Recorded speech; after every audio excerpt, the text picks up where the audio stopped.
Hey guys, and welcome back to Grace of a Military Child and Life podcast. Life from the perspective of a military family member is way different than a civilian standpoint.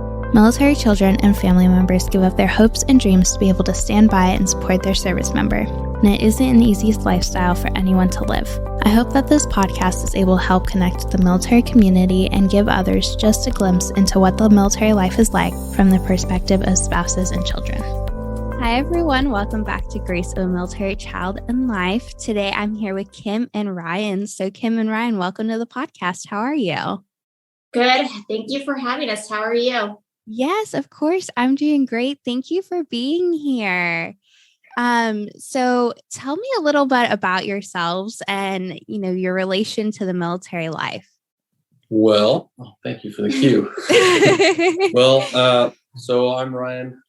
Been in the military for about 14 years. And we bounced around a couple of places. So originally we were stationed at F-Warren Air Force Base. And then from there we moved to MacDill Air Force Base. So F-Warren's in Cheyenne, Wyoming, for those who may not know. Pretty small town, small base, small mission. And then from there we went to MacDill Air Force Base, which is in Tampa, Florida. Huge change in scenery and a lot warmer. So we enjoyed that opportunity to go there. And from there, we moved to San Antonio, Texas. And then after San Antonio, we came to Joint Base Elmendorf-Richardson. It's where we're actually stationed right now. In a former life, I was a civil engineering guy in the Air Force. So that was my job. I used to work on generators, and now I'm a logistics guy. So I move people and things from one place to another, kind of like Amazon for the Air Force. So it's kind of a good opportunity. Love what I do, really enjoy it. And Kim and the kids have been along for the ride this whole time. So yeah, we have 4 kids, 12 and under. So yeah, Yep. What's it like kind of raising military kids, moving around all about? Chaos. It is. It's kind of organized chaos because you always have a plan for where you're going to go and what you're going to do, but things change on the fly and you kind of have to flex with that. So always having a plan is obviously helpful, but those plans don't always come to fruition and you kind of have to be flexible. And so there's a little chaos in there, and it's always a little bit of fun. We like the chaos. We like the chaotic life of raising kids in the military. I don't know if they think that, but I think, our kids have seen things that I definitely have not seen when I was their age. So a lot of benefit to being a military child. Also some challenges. So, there's that emotional piece where they get tied to one location, one, set of friends, their favorite things that they like to enjoy. And then we got to snag them away from that. Yeah, that's definitely a challenge. And so MacDill is right up the street from me, about 2.5 hours. So we go there quite often. My dad's retired, so we don't live near a base really, but we do go to MacDill quite often. But leaving places, San Antonio, I was there for just under 3 years, and that was the hardest place to leave ever. I loved that place so much. So, and how old were you when you left? I was 12. I had just turned 12. So that was definitely, I was there. I was about 9.5 when we moved there, and then I was 12 when we left. And it was the hardest move ever. I loved Texas so much. But yeah. I think our kids would share that sentiment. They really, I think we had, how many kids in the cul-de-sac? Like 18 kids. We had 18 kids in our cul-de-sac. They were outside every day. And then we get to Alaska. And guess what? We got here in September, and it gets dark here in the winter. The sun does not come out. And so it makes it a little bit of a challenge because our first year here, the winter, everyone kind of hunkers down and you don't see anybody out on the street. Yeah. Nobody's out. And then all of a sudden, the winter ends, summer comes, and everybody's outside. I didn't know all these people existed. People start coming out of their homes what's going on? The sun's out. Wow. And then they start coming out. So Texas was, I would say it was the hardest. Leaving Texas was the hardest move for our kids. Yeah. Yeah. What do you think made Texas so hard? Because like everyone says Texas is just Texas. Like there's no specific reason. It's just Texas. I think it was just the relationships we all formed. I mean, we lived in this cul-de-sac. We were all military families. We lived on base. Yeah. And everybody was in the same boat. Everybody, I don't know. My kids lived outside. Like on Saturday mornings, they'd be outside by 9:00. They'd come in and grab a plate of lunch, take it outside, come in for dinner, and then go back outside till it was like 9:00. I'm like, okay, you guys have to come in. Texas was definitely just like, it was a community there, and it was just a place to be. And, you know, everyone says like the stars are brighter in Texas. It's so true. You know, Texas is just, it's a little place in itself that you miss that when you leave, and it's hard to separate that and be like, okay, I have to go back to somewhere else now. I know. And I think a lot, like we were in San Antonio. I mean, we were too. But I feel like most of the city was military. Like everybody was in the same boat. And so that was nice. Yeah, it's such a huge military community there that everyone gets it. Everyone understands. And it's just, you know, everyone's so friendly there. Yeah. It's so different going to other places where people aren't as friendly. Yeah, that was some feedback we got about Alaska just the other day. We were talking to an airman, and we're like, hey, what do you think? He was from California, but same kind of concept. He's like, I wave at people. Nobody waves back. And like, but I don't feel like anybody did that in Florida. No, not really. Yeah, Florida's kind of the New York mentality. When we got to Florida, we went, like the first night we got there, we went to Panera, and everybody was honking their horns. And in Wyoming, like nobody honks their horns. So I'm like, oh my gosh, like someone's gonna get shot. Like, and then by the end of it, we were honking our horns, just like everybody else. Yeah. Mm-hmm. Funny how you adopt some of that mentality that you get from wherever you live. So yeah, it's like picking up that little bit of culture, you know, wherever you go. Exactly. Yeah, that's definitely military life for sure. And like, you know, I only lived in Cleveland, Ohio, San Antonio, Texas, and now Cape Coral, Florida. That was my journey as a military kid. My dad was reserve, so we didn't move around much. And now I'm about to marry a Marine. And I'm like, okay, now I'm going to experience a whole different side of the military life of, you know, moving around, experiencing the different cultures, like crazy chaos, like you said earlier, organized chaos for sure. Yep. So exactly. Yep. Yeah. Well, good news is the Marine Corps is small, so you may not be bouncing around as much, but I don't know. You never know. You never know. So exactly. Yes. So you guys are authors. So tell me kind of how you got the idea to start it and what that journey has been like for you guys.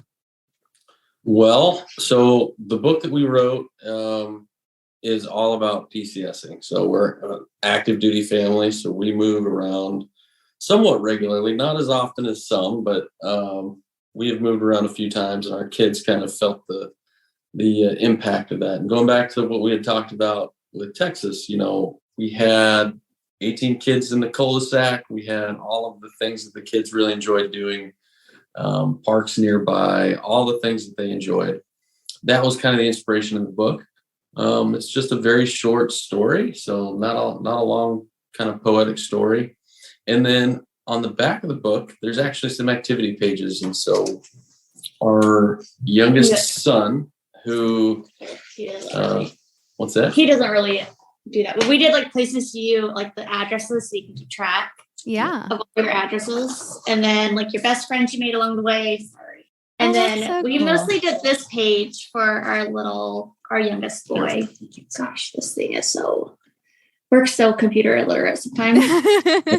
Because he was diagnosed with autism when we lived in Texas, and he had a hard time with a lot of kids with autism expressing how they feel, like they can't put into words. So sometimes it's easier for them to point to a picture. And so that was our inspiration, especially for this back page, where they can tell us like, hey, this is how I'm feeling. It was like sad, happy, nervous. Right. The different emotions. Yeah. Because when we moved here, he was 3. Mm-hmm. How old is he? He's 5.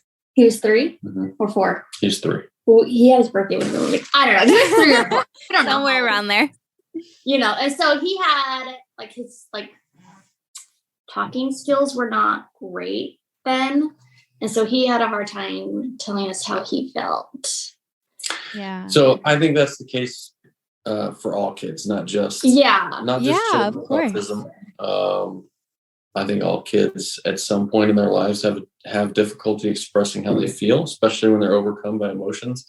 It's easier to kind of, as the parent, to talk through that and then have them point to some pictures and kind of explain their feelings. And then what I think the value in that back page is the prompts that come with it. So like if you're feeling sad, maybe you can take a nap. Maybe you can close your eyes or hug a stuffed animal, those types of things. And then some of them are very PCS related. So count the box. Like if you're hyper, you're excited, go around the house and go count some boxes. Go see how many boxes are in one room. Go build a fort with the boxes that exist. Yeah. So there are kind of some activities. And then as you go one page further, there's actually some older kid prompts. So like just like discussion prompts. Just family discussion prompts. So for example, my favorite memory in this place is, or I can remember, and then you just kind of share an early memory and you go around the room talking about that. However your family wants to do it. Or even in the car on the way to your next location. Yeah. So that's kind of the story behind the inspiration of the book, and why we kind of thought it was important to share that. Because I think kind of wrestling with your emotions as a child is very important, especially during PCS. And there's not really a whole lot of tools out there that exist for children who have to go through some of those emotions during PCS. Yeah. And it's definitely a struggle, like at any age, moving around, trying to process how you're even feeling, because a lot of the time you're so excited to get to the new place and get, to explore a new location. But at the same time, it's heartbreaking moving and leaving friends and leaving a place that you loved and you called home for, however long it was. And so it can be hard for kids to understand that. And, it's not easy, and they have to kind of learn to cope with that from such a young age, so that like something like this with the book, and especially that page with the different emotions on it, is able to, help kind of guide them into the, okay, you are not alone. What you're feeling is, validated. And, here's how you can kind of go around that too. Absolutely. So kind of identifying those feelings and then figuring out ways to, if you're sad, then obviously you want to kind of find ways to help the child cope with that sadness, and validating obviously some of that sadness, like you said. So I think it's important. And I think that's our goal, is to provide this as a resource for military families. We're not out there to make money on the book. In fact, we haven't even broken even, and I don't know that we ever will. And we're totally fine with that. Because we went looking in like 2018, 17. We went looking like, okay, what can I buy to help my kids? Right. And we're like, we're not coming up with anything and so finally we put words to paper. If you can't buy it, build it. So we built it. So we created a resource for kids and families to have that. And so the title of the book is It's Time to Say Goodbye. And we got a funny story about the illustrator, if you want to go into that. But go for it. Kind of interesting. But the illustrator's named Scott Burrows, really awesome guy. And as we were kind of going through the preliminary research of finding an illustrator, we'd found one. And she was some lady in England that was like, yeah, I'll do it for, this amount of money. And it really wasn't a whole lot of money. And I'm like, dang, that sounds awesome. Yeah. And then as we had gone back and forth, we were like, it's great that this lady in England is willing to help us out with this. And, obviously she probably wants to make a little money. But why don't we find an American author, somebody who might have a better understanding of some of the Americana that might be involved in the story. Right. And so we kind of went that route. And so we continued our search, and I ran across this guy who had done some stuff for Disney and done all this other really cool stuff, and reached out to him, and his secretary got a hold of me and said, yeah, Scott would be interested. Why don't you give him a call? And so we called him, and he's like, hey, send me a proof of your story. And then we kind of talked about what it was about. He's like, wait, military families? And I said, yeah. He said, oh, actually, I was a military kid, so I know all about this. And so it was kind of serendipitous that we were able to find him and have him illustrate our book, because he knew and understood. I can't remember, was he Air Force or Army? Yeah, He was Air Force. He knew and understood the challenges as a child with moving, and so he was very inspired to go ahead and illustrate the book for us.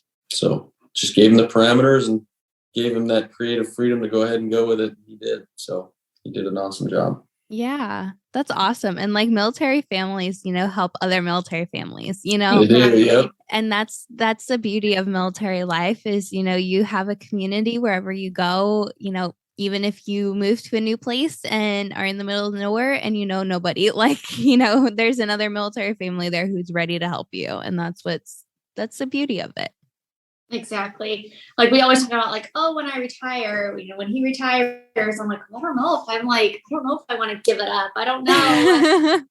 I'm nervous to give up military life. We've been married the entire time he's been in. Like we got married before he ever went to basic training. Yeah. So that's all we've ever known really together. And I'm like, man, I don't know if I want to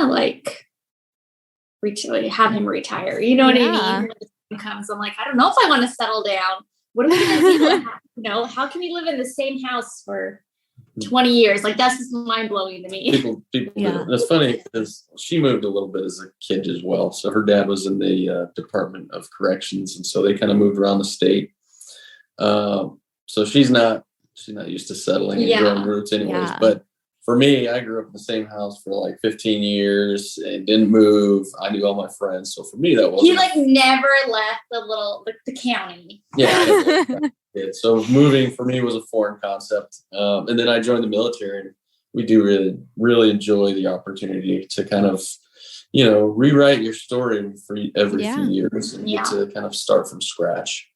But that comes with a lot of pros and cons. I mean, my kids still complain, and I'm like, you guys, you don't know how good you have it. Like, we would have only dreamt of going to Florida. Or we would have only dreamt of seeing a glacier in Alaska. Yeah, I know. Seeing the dog sled races. My kids are just like, yeah, whatever.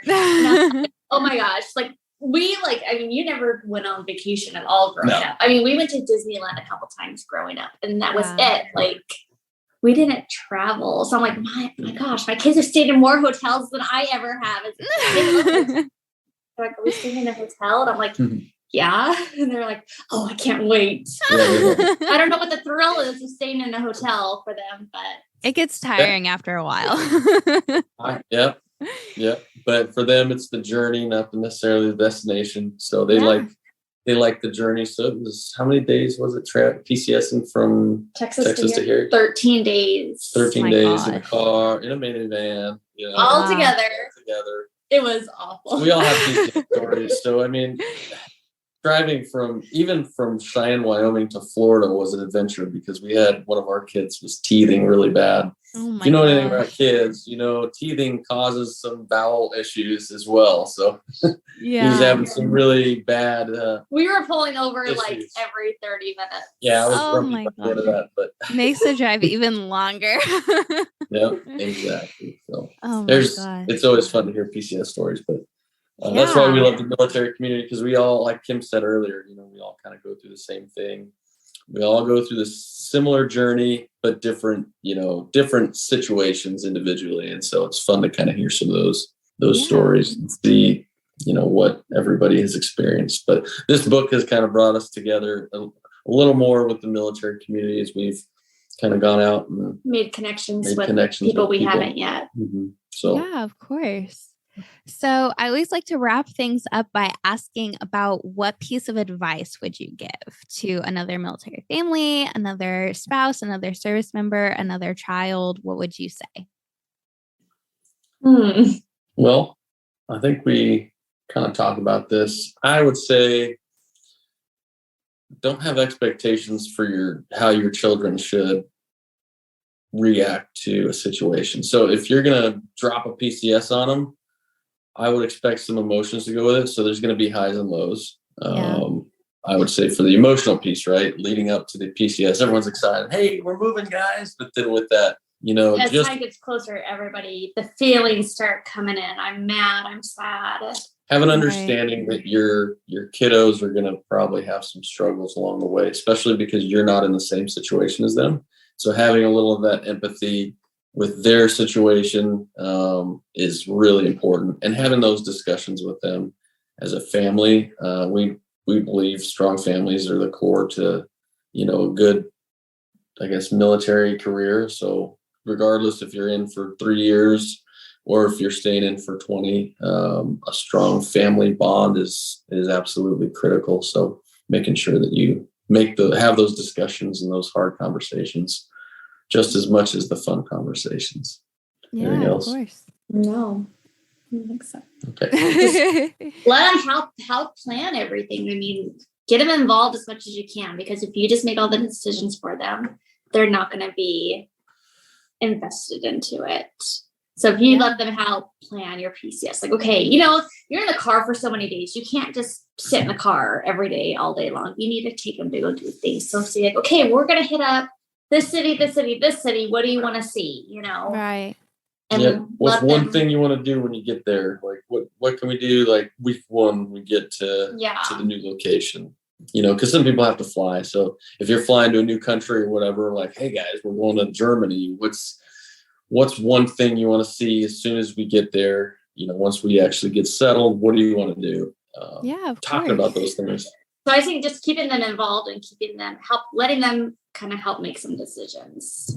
Yeah, because then they feel involved in it, and it makes things a little easier for sure. Yeah. Yeah. And where can we find the book? Where can listeners find it and purchase it and read it and everything? Well, you can, the title of the book is It's Time to Say Goodbye. And if you type in Kim so my name and Kim's, it's written by Ryan and Kim Pease. And you can just type that in Amazon. You should be able to type it in Google and it'll show up. So Amazon is where we sell our book. You can go on there. It's $9.99, I think, for the book. And we try to keep costs as low as possible. And if we end up, finally breaking even, then maybe we'll lower the cost to a more even better price. So, but yeah, you can find us on Amazon. Should be able to find us on Google. Anywhere else you can find us on Instagram. Yeah, at Move In Military Kids. Like not moving, move in. MOVIN Military Kids, all one word. Yeah, and there's a link in our bio there too. Awesome. Well, thank you guys so much for being on and telling more about the book and sharing what it's been like for you guys. Well, thank you for having us. We had a great time. Yeah, appreciate it. Thank you for listening to this week's episode of Grace of a Military Child and Life. Make sure to set a reminder for every Tuesday to listen to a new episode. You can find us on Instagram and YouTube at Grace of a Military Child and Life. If you have any questions or want to be on the podcast, send a message to one of our social media platforms or email grace.of.a.military.child@gmail.com. See you next week.